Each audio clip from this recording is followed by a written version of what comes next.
Selamat datang di channel Ayo Ngaji. Sebelum Anda mendengarkan, ada baiknya tenangkan perasaan Anda dan nyamankan posisi tubuh Anda. Jangan lupa disertai juga dengan mengucapkan basmalah.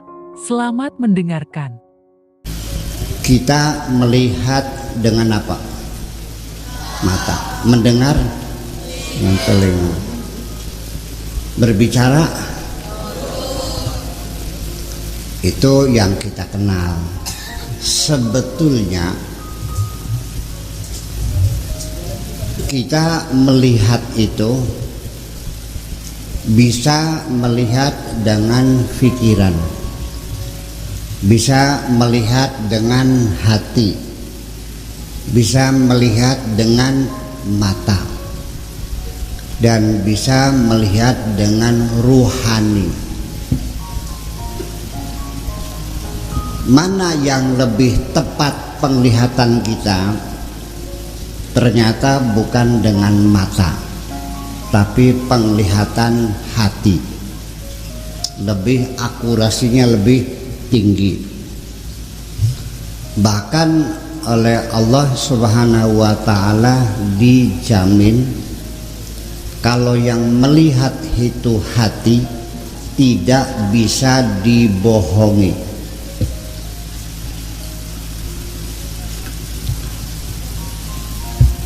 Kata Tuhan mengatakan di dalam Al-Qur'annya, maka dzabal fuadu ma ra'a. Tidak bohong apa yang dilihat oleh hati. Hati kita tidak bisa ditipu. Hati kita bisa melihat yang sebenarnya. Akurasinya dijamin, Allah menjamin.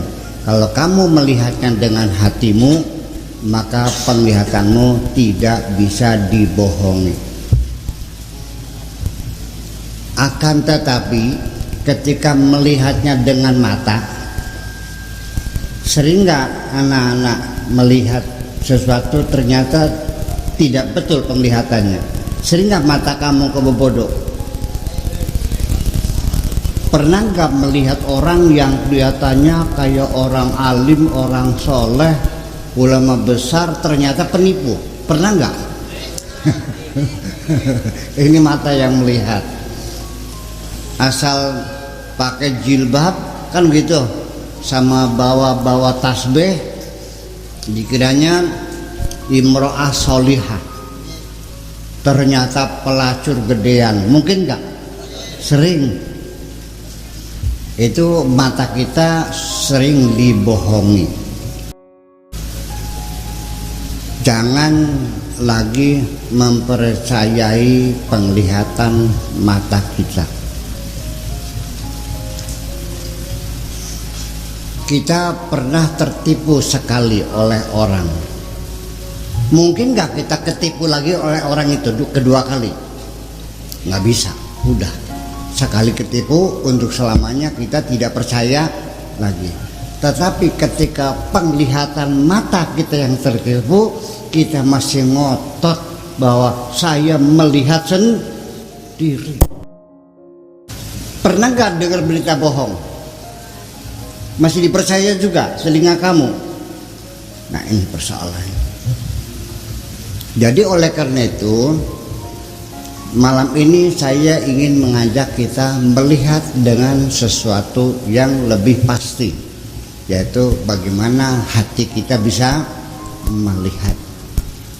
Kalau hati kita melihat, dijamin oleh Allah, maka dzabal fuadu ma ra'a. Tidak bohong apa yang dilihat oleh hati. Nah, banyak hal kita tidak bisa melihat. Ternyata kata Al-Quran lagi, yang buta itu bukan matamu, matamu melihat, tetapi yang buta itu hatimu. Ta'mal qulub allati fis sudur, yang buta itu hati. Hati kita buta, tidak bisa melihat sesuatu. Itulah makanya ketika kita hidup di dunia mencari kebenaran-kebenaran hanya mengandalkan penglihatan mata, maka kita selalu tertipu. Udah paham? Oke. Nah, sekarang apa yang kita lihat adalah manusia sekitar kita. Manusia sekitar kita ada yang baik enggak? Yang jahat ada enggak?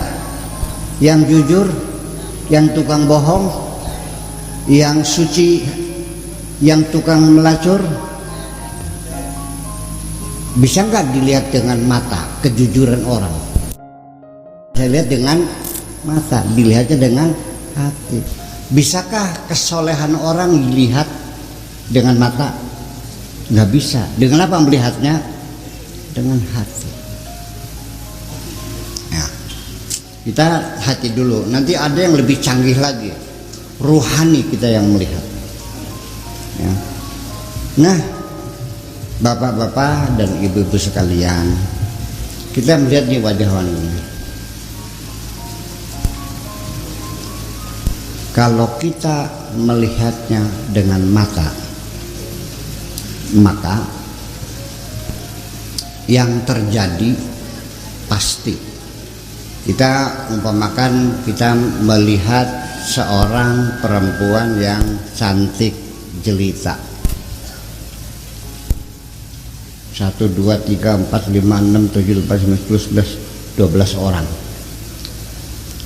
Ada seorang perempuan lewat, bapak-bapak melihat dengan mata. Begitu lewat perempuan, saya tanya, bagaimana menurut Pak Kiai? Ya sedang lah. Ya sebelahnya kemana? Ya lumayan tenimbang di sepak jaran mah. Yang satunya lagi gimana? Jelek. Yang satu lagi, wah cantik. Sebelah, oh cantik sekali. Menurut kamu mana? Luar biasa. Bayangkan, mata kita melihat kecantikan berbeda. Kenapa? Karena mata kita adalah anggota badan kita, ya, merupakan panca indera kita, dan itu pasti subjektif. Ngerti? Subjektif artinya subjektif itu akan terjadi berbeda-beda sesuai dengan kemampuan seseorang itu melihat, yang dipengaruhi oleh pengalaman yang berbeda, umur yang berbeda, lingkungan yang berbeda, ilmu yang berbeda, kekayaan yang berbeda, maka menimbulkan pendapat yang berbeda-beda. Itu satu. Sebelum lanjut mendengarkan, kami sangat berterima kasih bila mana Anda ikut serta mendukung channel kami dengan cara like, komen, dan subscribe. Terima kasih dan selamat mendengarkan kembali. Kalau kita perhatikan pendapat yang berbeda-beda ini, yang menyebabkan apa? Yaitu faktor subjektivitas. Yang mengatakan sedang itu pasti orangnya banyak bepergian, banyak pergaulan, ya kan gitu, sehingga dia punya perbandingan perempuan ini dibandingkan dengan yang lain. Oh segitu mah dipegagan mah ya sedang lah, ya kelas semon mah pating gelitik nih kan, ya yang mengatakan cantik sekali, ini dipertanyakan. Ini tidak salah. Yang mengatakan cantik sekali tidak disalahkan, karena dia yang melihat dan dia yang menilai. Mata-mata dia, pikiran-pikiran dia. Jadi kalau mengatakan cantik sekali jangan disalahkan, karena melihat dengan matanya tidak sama dengan matamu. Cuman kita masih harus mencari tahu kenapa dia punya cantik sekali. Karena dia terlalu lama tinggal di Kongo, Suwasmat. Iya, jadi cantik sekali. Nah, yang bilang jelek sekali karena terlalu lama tinggal di Perancis, ya kan? Nah, itulah makanya. Dan sekarang saya nanya,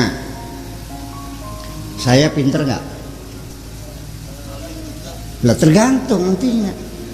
Kalau yang menilai itu profesor doktor yang ada di Perancis, ya mungkin mengatakan lah umum lah gitu. Tapi yang pegakan, waduh pinternya bukan mahanya, pegakan siarannya. Itulah subjektivitas semacam itu perlu kita waspadai. Selagi kita menggunakan mata, maka penilaian kita pasti akan subjektif. Atau ditambah lagi relativitas, kenisbian kecantikan, bahwa sampai sekarang belum ada patokan duga sekian ukuran yang pasti yang cantik itu bagaimana ngukurnya, tidak ada ukurannya. Betul nggak? Sekalipun pada waktu pemilihan Miss Universe,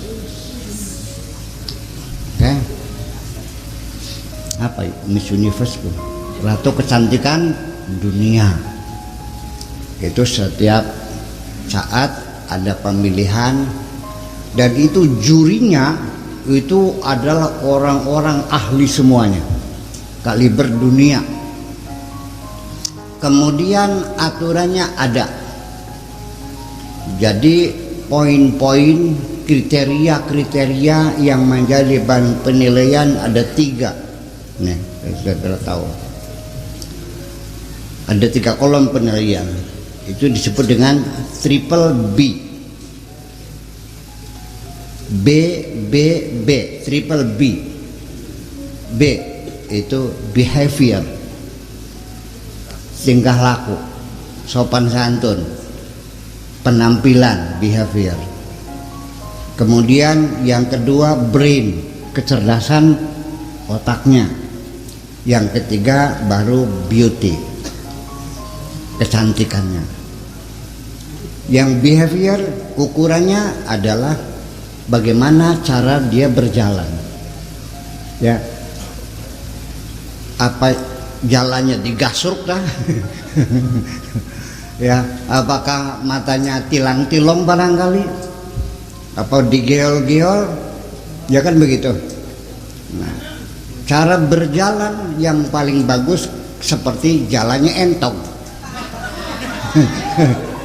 Tahu entong? Ketawa lu, kayak berubah itu, gitu, ya, kayak jalannya entong.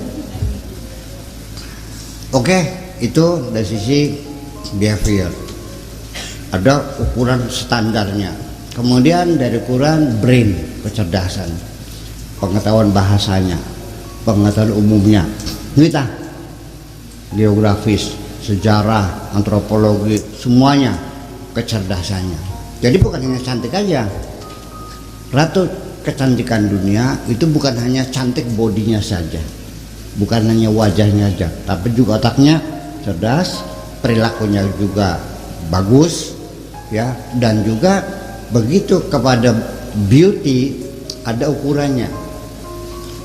Pinggangnya berapa senti, bokongnya berapa senti, buah dadanya berapa senti, ukuran alis dengan hidung berapa senti, bibirnya, semuanya ada. begitu lengkapnya aturan-aturan untuk menilai kecantikan. Tetapi nyatanya begitu dewan juri merekam, ternyata berbeda pendapat. Banyak terjadi setelah keputusan ini yang menang, banyak yang protes lah. Sampai saya sendiri pernah, nggak tahu lupa tahun berapa, orangnya orang color, ya orang apa namanya, berkulit coklat bukan putih, orang Afrika, bibirnya lebar, cakep, mulutnya lebar, rambutnya keriting begitu, kok bisa jadi sama. Nah, jadi walaupun ada itu hanya sekedar mendekati, tidak ada ukuran yang pas. Nah, itu kecantikan yang zahir. Nah, kalau kecantikannya kecantikan batin yang disebut dengan aura, yang disebut dengan nur dan cahaya, yang disebut dengan sima, ya, disebut dengan apa lagi? Banyak kali istilahnya, aura, sima, nur, cahaya. Tentu melihatnya tidak dengan mata. Oke. Ini anak-anak di sini, dan ini orang tua, pasti tidak sama. Anak sing pesek, ada yang mancung, ada yang menonjol seperlunya, kan, ada yang bulat, ada yang lonjong. Nah, semua ini terlepas dari bentuk kecantikan yang relatif itu, ada kecantikan inner beauty, kecantikan dalam yang disebut dengan aura, dengan nur, dengan cahaya.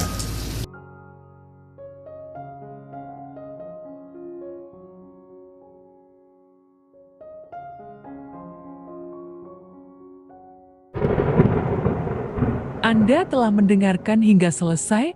Semoga video ini bermanfaat untuk Anda. Semoga kita selalu berusaha untuk bisa bertaubat kepada Tuhan dan selalu dalam ampunan Allah Azza wa Jalla.